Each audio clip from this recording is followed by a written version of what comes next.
Today's guest has worked on big studio films as an associate producer, and she's written screenplays for television. However, when she pitched her passion project, Say a Little Prayer, the studios were not interested in a rom-com about Latinas, so she looked to produce it independently. Are you ready, Boots? Start walking. Ain't gonna keep saying We'll start with 15. 1,500 is the best. 1,500 now. Okay, this is when I take my hoops off. It's called Good Debt.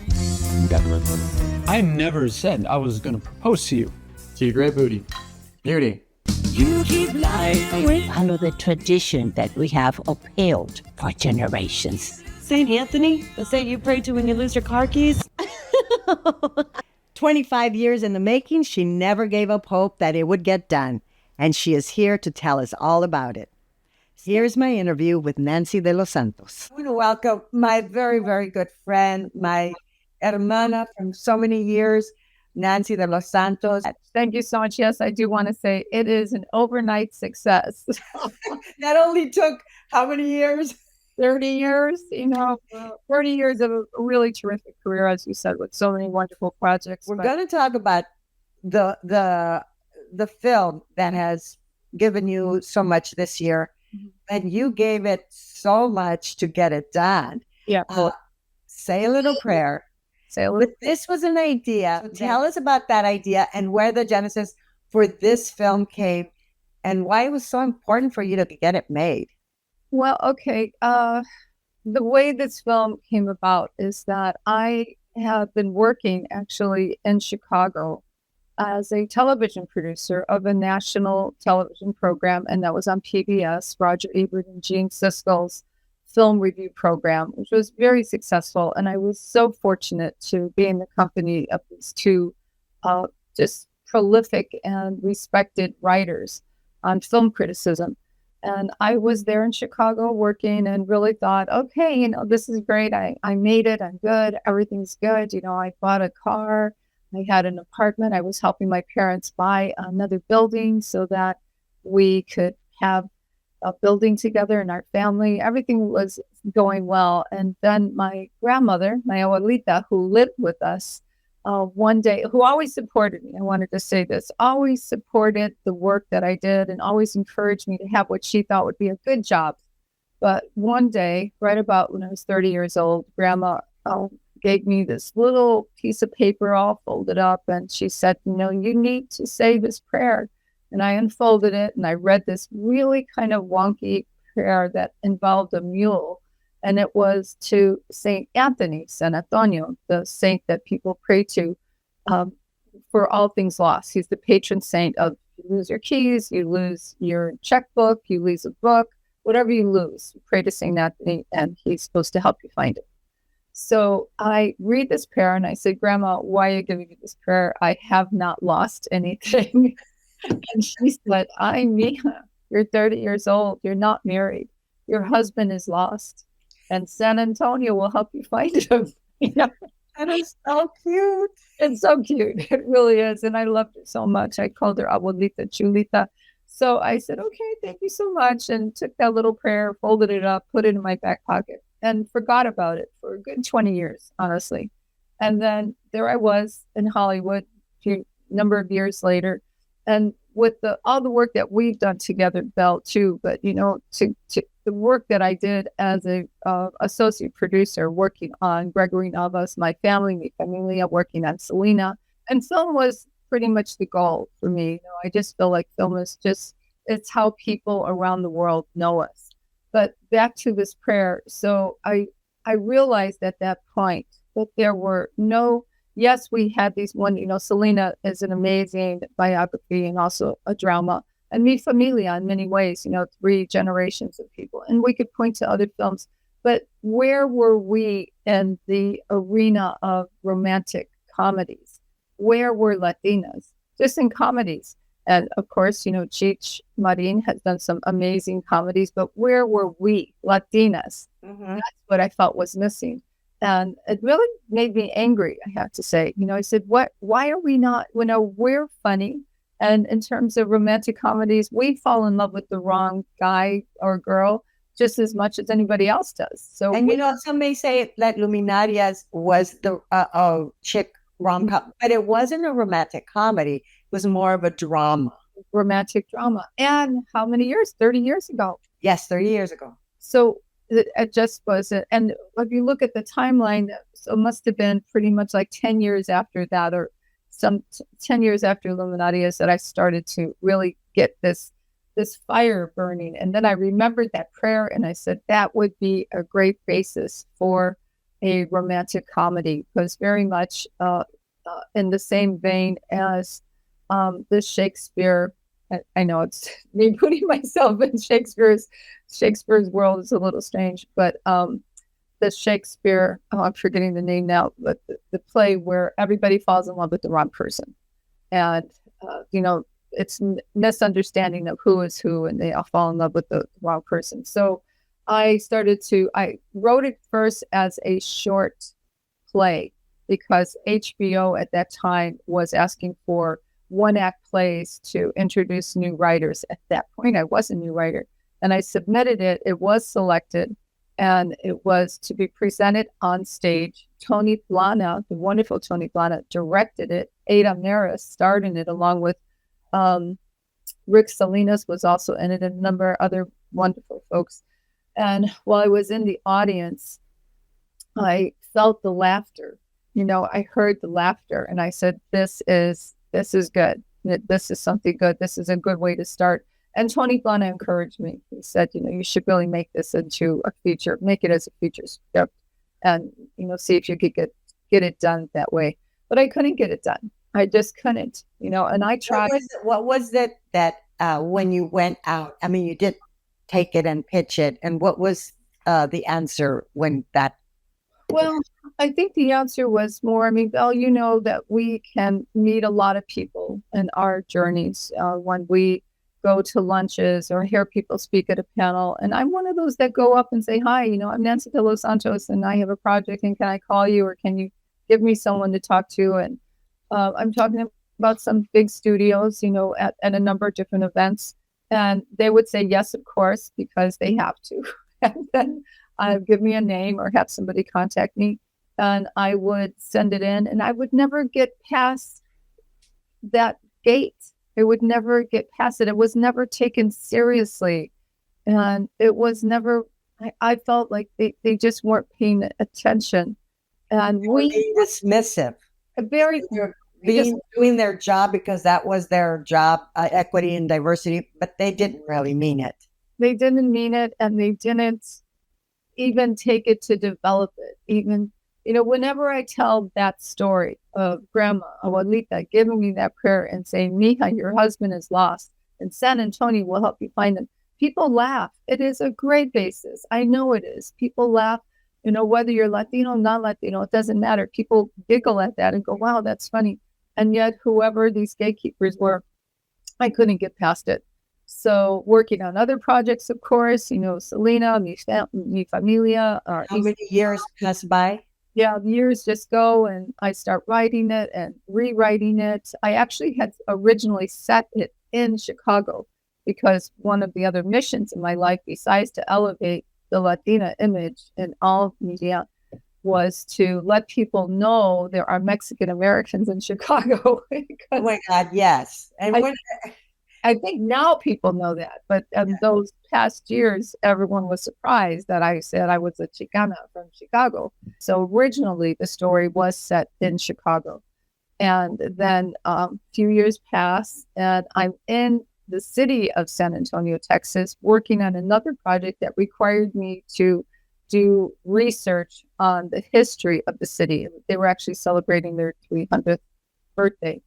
And while interviewing a number of people, and especially Latinos, and getting their experience of growing up in San Antonio, I interviewed this wonderful woman named Rebecca Barrera, and she was telling me her experience of growing up.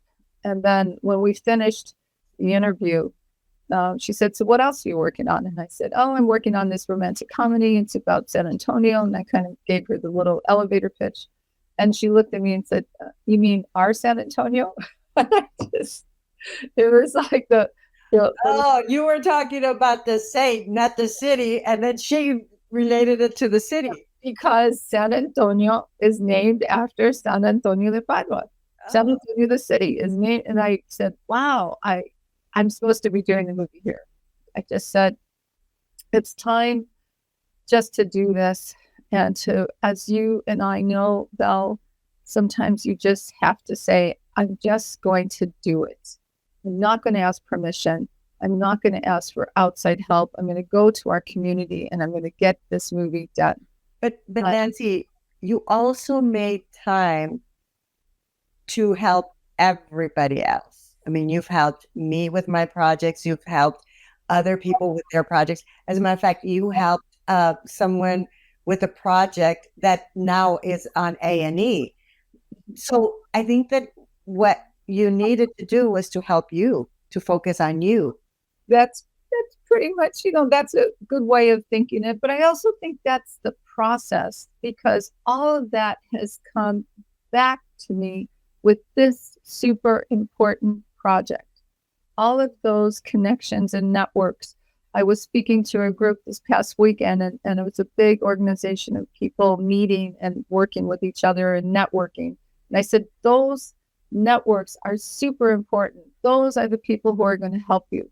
Those other Latinos in professions who are professionals and whatever it is, even if it's not related at all to entertainment, they will know someone. And it has to be true, authentic connections, maybe even friendships, because we do become friends with each other when we meet someone and you keep in contact with them and follow them on LinkedIn or Facebook or whatever, and you get to know them. Those authentic network situations really do help, and I think helped me. So people wanted to help me, and people also were, especially Latinas, really, really thirsty to see this happen because of Selena. Also because of Selena, which happened 20 years ago. I had some really good friends and friendships and connections in the city of San Antonio. That's why I was hired to go and help write this history production of their 300th tricentennial. So I called those friends and said, about this script. I've been talking about this story for a long time. I need some help. And Roberto Trevino and Eileen Crett, who worked on the Selena movie with me, but who are San Antonio folks, both said, yes, let's do it. We're going to do it together. I took it upon myself during that time period of all the work I was doing on other projects. And however I could get paid to write on stage projects and award shows and everything, I saved $20,000. And I told them, that's our budget. We're going to do this movie. And I went out and I bought an iPhone 13. And I said, I am going to make this movie with my iPhone. You're going to shoot it with your iPhone? Yeah, because those you do that. Remember they had those commercials and they said, look what you could do with your iPhone. I said, we're going to do it. And I went down to San Antonio and contacted a casting agent, gave her a few dollars. She introduced me to some actors and we had a table read. That was the first step. Then coming back to Los Angeles and knowing that, just how everything connects. That is it. Everything connects. And friends of mine had for a number of years, I want to say like 3 years at that time, had been telling me about someone that they said, you should meet this couple. You should meet them. They're really great. And they're doing a lot of good movies. They're working real hard together. It was Christina Nava, who is a producer and a writer, a WGA writer, as I am, and her husband, Patrick Perez, who together they have Migrant Filmworks, which is a small production company. So we put the word out again to this wonderful network where we were looking for investors. And within a week's time, Christina Nava and I were in San Antonio. We were meeting with this wonderful Latina who brought her 2 teenage daughters to the lunch. She wanted them to meet us as writers and producers. She said, my daughter loves to write. I want her to see that there are Latinos who are doing this, which I thought was super cool. Mm-hmm. We had a wonderful conversation. I told her the story of San Antonio. I told her about my abuelita giving me the prayer. And when I was telling the story, and I said, so this woman at the small town that she's from is Falfurrias, which is in South Texas. She says, I'm from Papurias. Oh my gosh. Who would have thought? Uh-huh. That hometown. It was the stars aligning. I know. That's really what it was. And she, at that luncheon, she said, give me 24 hours. And we said, sure, 24 hours. The very next day she called and said, I'm in. I have been telling my daughters that why are we not on that big screen? Where are we?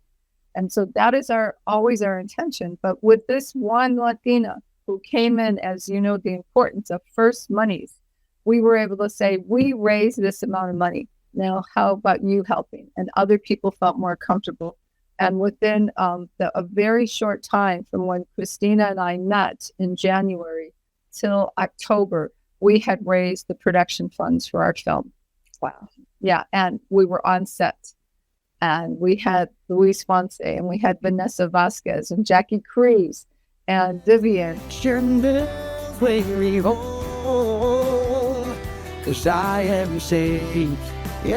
When you see a painting and you have that connection with the artist, it's magic.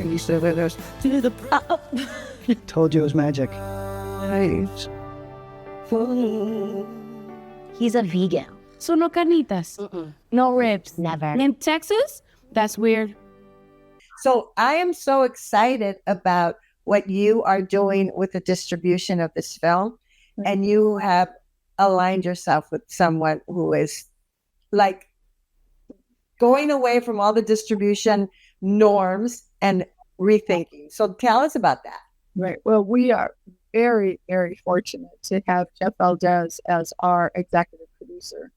And he brought his partner in New Cadence Productions, Sol Trujillo, who is a genius in terms of business.